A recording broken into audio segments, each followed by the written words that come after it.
Music was always pretty much the center of my household. When we wake up in the morning, she turns on music. We always had music in our home, classical music. My mom was a musician. She wanted to start me when I was 2 or 3 years old with the piano, but I didn't have a lot of interest, and then I attended a concert when I was 4. And she came up to Bob afterwards and said, "I want to be a professional pianist." I decided from that moment that that's what I wanted to do with my life, and I actually started piano the next day, and it's always been my biggest passion. And she's never wavered in this desire to do what she loves. When I was in school, I was always known as the piano girl. She would go to kindergarten in the morning and then come home and practice until dinner time. So 5 to 6 hours, and it was love. She was curious. We would have a lesson, and then she would want more. She performed for everyone, anyone that would come to the house. So her first recital was nothing more than just another performance. My first recital was when I was 6 years old. At that age, of course, you don't really have any nerves. It's exciting, and I love to be out there on stage and be the center of attention, you know, as a little 6-year-old. Katie took it as a child that was just fascinated and gleeful, and she was so proud of herself, and she knew she could do it. This is kind of my warm-up for every day. Music is putting ideas through sound, and to create ideas through sound takes imagination. The more variance that you can have, the more imagination that you can have. This amazing instrument has so many variation of colors and tones. There's a lot of sounds that can be produced by the piano that other instruments cannot produce. The piano is, to me, a complete instrument. It's the orchestra in 88 keys. An emphasis on colors is one thing that you really learn from French Impressionistic music. Creating colors in music is a lot like creating colors in art. You translate something that you see visually and something that you can hear, and with the piano there's so many ways to make colors. If you strike a piano like this, you have a very brilliant tone, so you could imagine that that's bright red. Or you can play it very gently and very softly. You have the same chord, but maybe it's now a lilac color. So everything depends on the instrument, how you touch it, whether you strike it or whether you push into it or whether you caress it, and also how you use the pedal, because you can have a very dry sound with no pedal, you can have a very wet sound, and you can also make it very quiet by adding a soft pedal. So my mother was my first teacher until I was 18 years old.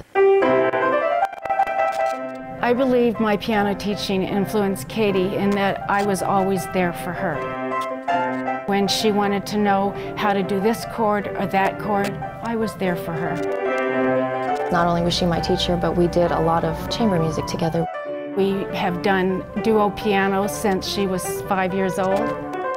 A lot of times growing up, a soloist spends all the time by themselves, you know, which of course is necessary with practicing, but I got to share that a lot of times by doing two piano with my mom, and you know, it was a lot of fun, and we've always had a really nice rapport working together. I've actually been teaching piano since I was 13 years old. My first students were the little brothers and sisters of some of my mom's older students. I always have loved to teach. I think it's so important for any musician to do everything they possibly can to carry on the art, to carry it forward. My passion is being on stage, but I also love to watch young children start from the beginning and develop an interest in music and develop an interest in knowing who Beethoven is and who Mozart is. For me, some of the most important things in life are to know about Bach and Chopin and what they gave to the world. When she plays, I go into the music.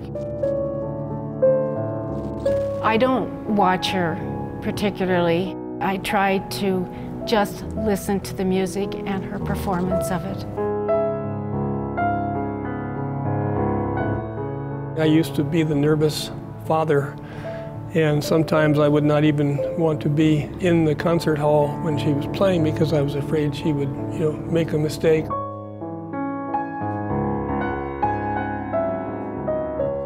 I had my fingers crossed and my legs crossed and everything, and I've long since graduated from that. Now I can come in and I sit back and relax and absorb it all.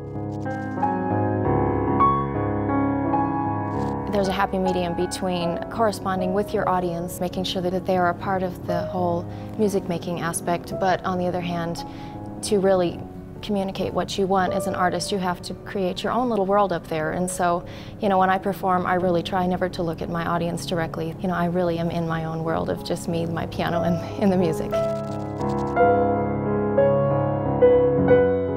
When I walk out on stage, I give everything of myself.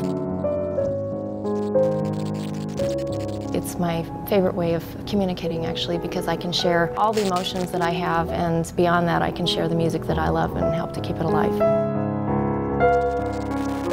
She plays with so much passion and sensitivity. It's just a joy to hear her. I always have felt so blessed to be a musician, to have this gift, because music is something for every possible feeling that you can have. It's just such a wonderful gift for the soul and for the mind. It's just been one long journey of joy.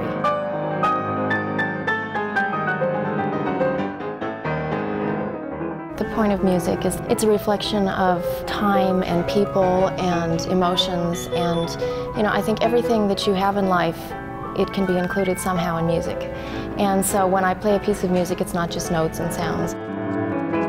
It represents everything that I am, and it represents everything that I believe, and I love it so much that I want to share that passion that I have with my audience.